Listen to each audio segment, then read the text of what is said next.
بتعملي كده عشان تصالحينا انا وامي ونيجي بقى نتغدى معاكي نعمه مندي لا لا لا لا، اللي انت عملتيه بصي امتى نجيلك؟ انا بقى اعمل لكم نعامه مندي في البرميل. عشان خاطر البرميل والله حاضر هنجيلك يا ست حبيبه.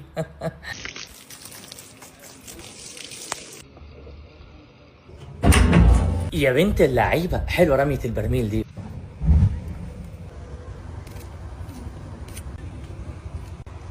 معلش بس سؤال رفيع كده داير في دماغي ولقيتك وانت بتقطعي اللحمه بتاعت النعامه، فهي لحمه النعامه دي بقى من الفراخ ولا من اللحمه اللي هي بتاعت الجاموسه يعني؟ مش فاهمان انت اللي انت ماسكاها دلوقتي في ايدك دي لحمه فرخه ولا لحمه جاموسه؟ مش في فراخ وفي لحوم؟ دي بقى من ايه؟ مصنفه من ايه النعامه دي؟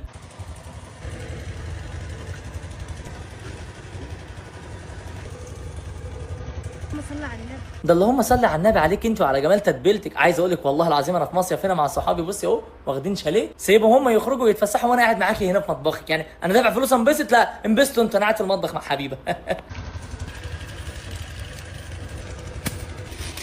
اللهم صل على النبي. بسم الله ما شاء الله، ده احلى عكاوي. اللهم صل على النبي. حتتين عكاوي بقى على جنب كده عشان اخوكي بيحبها، والنبي حبيبه ما تنسيه. عكاوي ايه اللي في النعامه؟ هي النعامه ليها ديل؟ ودلوقتي هنعمل رز.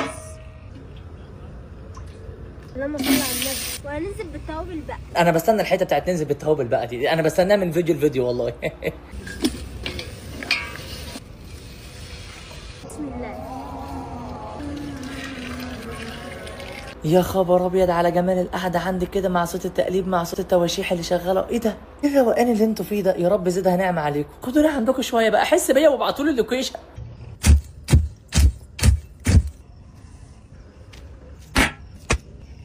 بعد 3 ساعات هنفتح على النعامه بقى. يلا بقى افتحي كده وورينا الجمال وشممينا الريحه وهب علينا هبي، حسسيني بفلوس المصيف. الله اعلم استوت ولا ما استوتش. والله يا حبيبه كده هتتاكل وكده هتتاكل، طلعيها انت بس ومالكيش دعوه. ان شاء الله تكون استوت. ما استوتش خالص.